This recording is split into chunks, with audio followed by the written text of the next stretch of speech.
Itong tao na to, nung nakinig siya kay Pangulong Duterte na wag iboto ang bangat.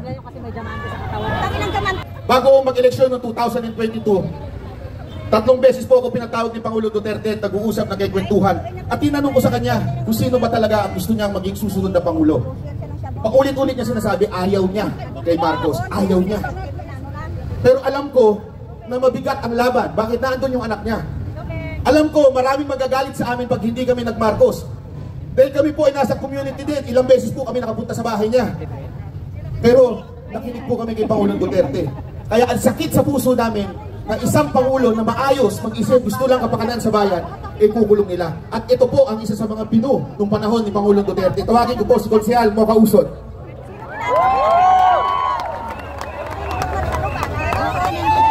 Duterte! Duterte! Duterte! Duterte! Duterte! Ang mensahe ko ngayon, Tatay Digong, sana mapanood mo ito. Hindi ka namin iiwanan.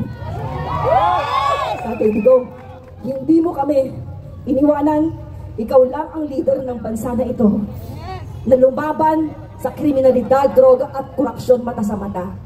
Inalay mo, Tatay Digong, ang buhay mo para sa amin, para sa aming bayan. Kaya Tatay Digong, kung nakikinig ka at napapanood mo ito, hindi ka namin iiwan. Tatay Digong, kahit nandyan ka mag-isa sa The Hague, the Netherlands, kasama mo kami. Lagi kang nasa aming panalangin. Tatay Digong, mahal ka namin. Mahal niyo po ba si Tatay Digong?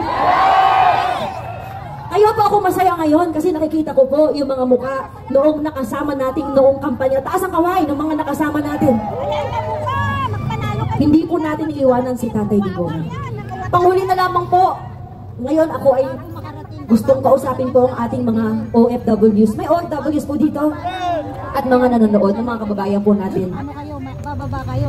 Kung kayo ay naniniwala na may ginawang mabuti si Tatay Digong sa ating bansa, kung kayo ay naniniwala na nawala ang droga, bumagsak ang krimen, at naging mas mapayap ang ating mga kalsada, naging mas maganda ang takbo ng Pilipinas, ngayon ang panahon para magsalita kayo. Ngayon ang panahon na umaksyon po tayo. Hindi ko po sinasabi na magrebelde tayo. Kahit isang tao lang ang pumunta rito, pupunta ako. Ganun din po ba kayo? Iparamdam po natin kay Tatay Digong ang ating pagmamahal at hindi po natin siya iiwanan.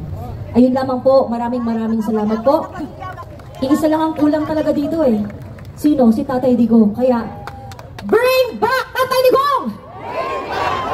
Bring PRRD home! Bring PRRD home! Diyos na po ang bahala.